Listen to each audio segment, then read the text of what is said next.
اگه نمیخوای دام اینجور آدم رو بیفتی ویدیو رو تا آخر ببین، چون که این داستان کاملا واقعیه.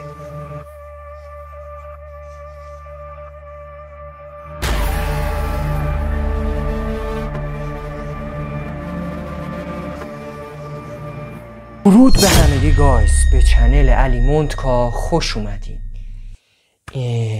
امروز یه داستان واقعی میخوام براتون تعریف کنم که برای خودم اتفاق افتاده و نمیخوام برای بقیه اتفاق بیفته. خودم که به خیر گذشت، واقعا شانس آوردم، چون که خیلی قضیه واقعا خطرناک بود. اگه گرفتار اونجور آدم رو میافتادم خدا میدونست چه بلایی سرم میآوردن.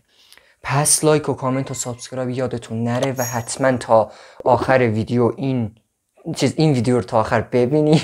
ویدیو جدی ها، مثلا ویدیو خیلی هم جدی و ترسناکه.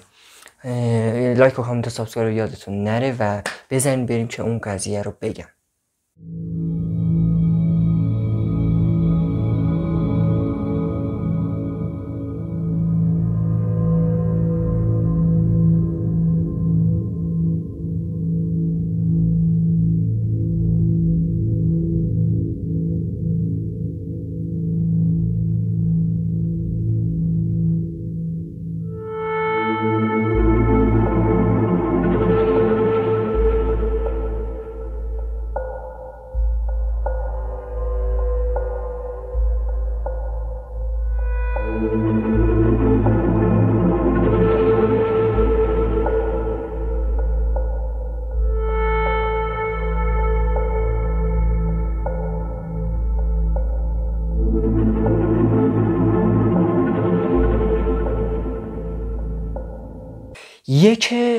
اشتباه شد.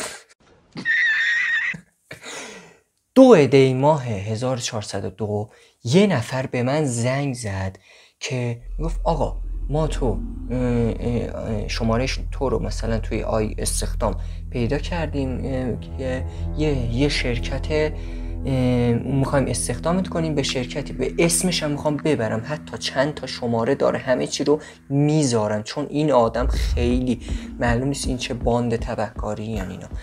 بذار قضیه رو حالا بگم. 2 دی ماه 1402 یه نفر به من زنگ زد که من شماره تو از آی استخدام برداشتم برای استخدام شرکتی به اسم شرکت پخش مواد غذایی و دارویی البرز. بعد گفتش آقا مثلا گفتش به زور آدرس رو داد، آدرس رو درست داد ولی به زور داد.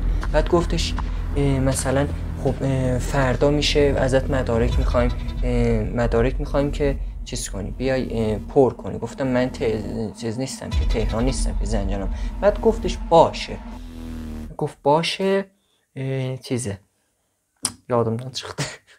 گفت باشه من فردا برات فرم استخدامو پر میکنم. فردا شد 3 دی ماه، یک شنبه، دقیقا هم یادمه، یک شنبه گفت به من زنگ بزن که منم بهش زنگ زدم با همون شماره که اول زنگ زده بود. این طرف 5 تا شماره داشت، 5 تا شمارهش هم از الان میذارم تا آخر ویدیو، حواستون باشه 5 تا شمارهشو دونه به دونه میذارم الان تو ادیت. اولین شمارش همین زنگ زدم، گفتش مثلا اطلاعات خواست، واقعا کاش اصلا نمیدادم، مثلا کد ملی خواست، آدرس، همه چی اینا رو ازم اطلاعات اینا رو گرفت. و خدا کنه که یه مثلا تو آینده مثلا چیز اینا پیش نیاد، چی میگن، اتفاقی یا مثلا یه قضیه پیش نیاد که مثلا پای منم گیر باشه تو این، نمیدونم اینا دارن چه غلطی میکنن. بعدش یه ماه گذشت، هی بهش پیام میدادم، مثلا پیام میدادم، گفتم پس چی شد؟ نمیگفت آره در حال چیزه، من با مهندس، میگفت مهندس حرف میزنم و اینا. بعد یهویی 2 هفته، همین تقریبا 3 هفته گذشت، یهویی دیدم این با شماره دوم یه شماره دیگه به من زنگ زد. گفت مثلا گفتش خبر داد که خبر خوبی برات دارم. اسمش هم این بود، اسمشو حسین زاده به من گفته بود. حالا معلوم نیست حسین زاده است کیه، نمیدونم کیه این. بعد شماره دومش زنگ زد. گفتم خب شاید سیم کارت گوشی های الان 2 تا سیم کارت میخوره دیگه. بعد همین من یه ذره شک کردم، مثلا وسط های دیماه اینا رد کرده بود، شک کردم. کلا رفتم این 2 تا شماره رو هر سیف داشتم و می نوشتم حسین زاده 1 حسین زاده 2 تا حسین زاده 5 من داشتم. ببین دیگه، ببین اگه تو این ویدیو رو میبینی منو نمیتونی چیز کنی. من قصر دارم، من یه کاری کردم بالاخره بتونم گیرت بندازم. خب قضیه همین این بود که من شماره دومشو که همین باش اول بهم پیام داد، زنگ زدم بهش، دیدم این یکم مشکوک میزنه آخه، یکم نمیشه، اصلا نباید اعتماد کنید یه همچین چیزایی رو. با این که مثلا میخوان توجه اعتماد آدمو جلب کنن، آدرس درست رو میدن، آدرس درست اینا رو میدن دیگه، میگن آره دیگه حتما درسته دیگه. من همین شماره دوم پیام داد بعد زنگ زدم، سریع رفتم همین شماره سیو بود دیگه، زدم دیدم تو تلگرام نداره، حتی ایتا بله هیچ کدوم نداشت. بعد گفتم شاید مثلا گوشه شرکته.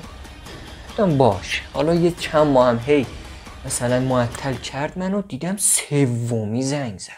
شک من خیلی بیشتر بود. سومی رو میذارم اینجا به ترتیب میذارم تو ادیت. سومی هم زنگ زد، هی دیگه با اون 2 تای قبلی نه پیام میداد نه چیز. این خیلی رفته بیشتر منو شکاک میکرد که وای داده این کلاهبرداره. بعد با شماره 4 که زنگ زد، من دیگه به بابام اینا میگفتم قضیه ها اینا رو. بعد دیگه گفتم با این داره چیز میشه، نزدیکای همین بهمن، وسطای بهمن ماه اینا بود. با شماره 4 اینا زنگ میزد دیگه، حتی با شماره 3 دیگه پیام نمیداد، 1 2 3 دیگه پیام نمیداد. من به بابام گفتم بابا این چیز میکنه بیدن میگیره خفت میکنه، بیا بریم به چیز بگیم، به پلیس فتح اینا بگیم، بریم به رئیس همین آشنا داریم رئیس آگاهی، بردیم اونجا. شماره 4 شد. کی بود؟ به من گفتش اینجوری گفت، میگه به من اینجوری گفتش یادم رفت جمله رو بگم. گفتش ما میایم تو رو یه روز یه هفته کارآموزی چیز میکنیم، کارآموز نگه میداریم، یه هفته تو خوابگاهی. گفتش اولین روزم یه روز، کلا یه روز قبل این، یه روز مثلا شنبه اومدی، یک شنبه میخوای بری سر کار دیگه، شنبه شب باید تو خوابگاه بمونی. من یه ذره این حرفش اصلا تو کتم نمیرفت. این آخه یعنی چی تو خوابگاه بمونی؟ هنوز که اصلا کارآموزم نرفتی. بعد هم اینا رو یکم دیگه همین ببین مثلا دیگه آخرای بهمن ماه بود، نه بهمن ماه تموم شده بود، به من میگفت ببین چند اسفند بود بعد کنکور فوق لیسانس رو دادم، دقیقا چند روز بعدش گفتش بیا، آره بیا میدان آزادی، مثلا چندم 8 اسفند بود فکر کنم، بیا میدان آزادی و بعدش هم تنها بیا. من اول گفتم با مامانم میام، بعد حرفمو عوض کردم، دیدم خیلی دارم خیلی شک کردم بهش، یکم دروغ گفتم بهش، گفتم تنها میام. گفت آره آفرین تنها بیا، ظهرم یه ساعت 5 برسی میدون آزادی، اونم یه جایی که کاملا فضا بازه، بیام ببرنم یه بلای سرم بیارم دیگه. من اول اینو هم دیدم دیگه خیلی تو همین که خیلی طولش داد، مگه پروسه استخدام چقدر طول میکشه؟ اول گفتش ما به نیرو نیاز داریم سریع چیز میکنیم، بعد این همه 1.5 ماه 2 ماه اینا معطل کرد. این خیلی شکاک، آدمو شکاک میکنه. من زنگ زدم به بابام، گفتم به زنگ بزنه به این شماره شرکت پخش مواد غذایی دارویی البرز، شمارش تو اینترنت هست دیگه. زنگ زدم به بابام، گفتم زنگ بزن به اون، سایتش هم بود، سایتش هم اینجا پیدا کنم میارم، به اون شمارش پیدا کردم، زنگ زدم، وصل شد به حراست قضیه رو گفتیم. حراست گفت ما اصلا اینجوری پروسه استخداممون اینجوری نیست، خوابگاه نداریم. گفتم وای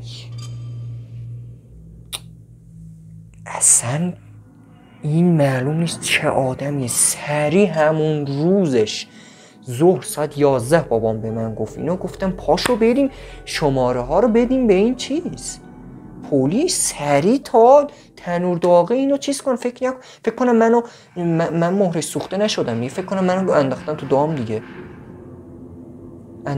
سریع بردیم 4 تا شماره رو دادیم بهش. بعد رئیس پلیس زنجان همین منو بردن پیش چند تا کاراگاه. گفتن شماره ها رو بده ببینیم. چیزهای دیگه خواسته. گفتم آره این کد ملی. گفتش کاراگاه ها گفتن نباید میدادن. گفتم آخه ما نمیدونستم که این چیزی که الان فهمیدم دیگه. گفت اشکال نداره. همه شماره ها رو زد. شماره هستن بالا نمی اومد. نمیدونم چرا. از دوست من پرسیدم گفتم این قضیه رو گفتش شماره میاره، ولی دوستم گفتش یه سری شماره هستن معلوم نیست به اسم کیه. نمیدونم اینو شما تو کامنت ها بنویسید. مثلا یه سری شماره های الکی معلوم میشه به اسم هیچ کس نیست یا نه. نیاورد دیگه. بعدش سریع گفت ما پیگیری میکنیم. فرداش هی زنگ زد. مثلا ساعت چند بود؟ ساعت 4 بود فکر کنم. 9 اسفند بودش. زنگ زد. من گفتم بابا چیز اسکرین رکوردر گوشی تو زنگ زد به گوشی من و با گوشی بابام چیز کردیم، وایسش رو ضبط کردیم. حالا بریم وایسش رو گوش بدیم ببینین شاید این صدا آشناس برای شمایی که میبینین یا نه. حداقل صداشم پخش کنم که دیگه یکم چیز بشه دیگه. با صدا که مشخص نمیشه. حداقل این شماره ها رو اگه زنگ زدن یه همچین قضیه گفتن شما ببینین دیگه. این ویدیو چیز خیلی واقعا حیاتیه. تا میتونید به بقیه این ویدیو رو نشون بدین. پس بریم که اون وایسی که ضبط کردم رو گوش بدیم، بعدش بیام بقیه قضیه رو بگم و تمام.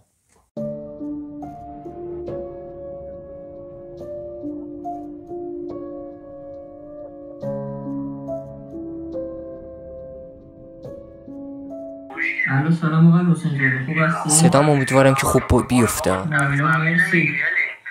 من گوشیم که الان شنیدم دیدم زنگ زدیم.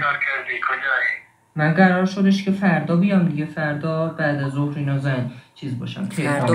فردا قرار بود که بیام. ببین کاربارات انجام دادی نداره چیکار کردی؟ آره شما این آدرسی که میخوای خواستم ازش آدرس خوابگاهو بگیرم ولی نه الکی گفت سمت استاد معین رودکی یه همچین چیز میگردم. آزادی ببین باشه. منم الکی گفتم باشه.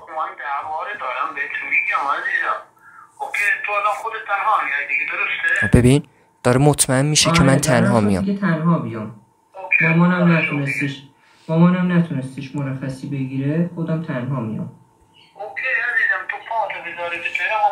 پاتو بذاری تهران خفتت میکنیم.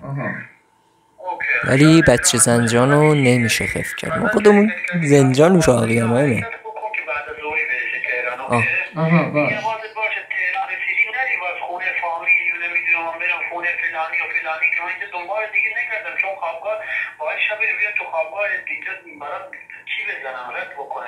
خوابگاه دیدی؟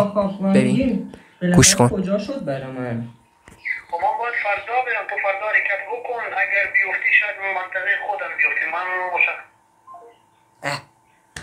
من زنگ زده بودم دیگه. شارژم قطع شد. چی میگفتی؟ خب میگم تو رسیدی تهران. بگو خب من فردا صبح حرکت میکنم. امیدوارم که صدامو این خوب افتاده باشه. ببینم کدوم خوابگاه بیفتی. اگر خوابگاه غریبه بیفتی که من آدرسشو برات میگیرم برات میفرستم. اوکی تا اینجا؟ خب ولی من سعی میکنم که خوابگاه خودم بیفتی، ولی برم اونجا صحبت بکنم ببینم خوابگاه. کاملا الکی میگفت. من میدونستم جریانا ولی خواستم شک نکنه که چیز نشدی نپره دیگه. امیدوارم که دستگیر شده باشی. چیز خوابگاه خودتون گفتین؟ ببین من سمت خوابگاه ما خودمون سمت منطقه 10-11 میفته. سمت رودکی میفته. آها نزدیکم بود به اونجا. میگه دوره. دور هست اینجا دیگه. مثلا خودش سرویس اصلا حراست هم گفت ما سرویس نداریم. حراست بیشتر غیرتی شد تا پلیس چیز رئیس پلیس های زنجان اون کارگاه. نه کاری دیگه نداره. فقط اینجاش نمیره تو کتم. ببین چی میگه.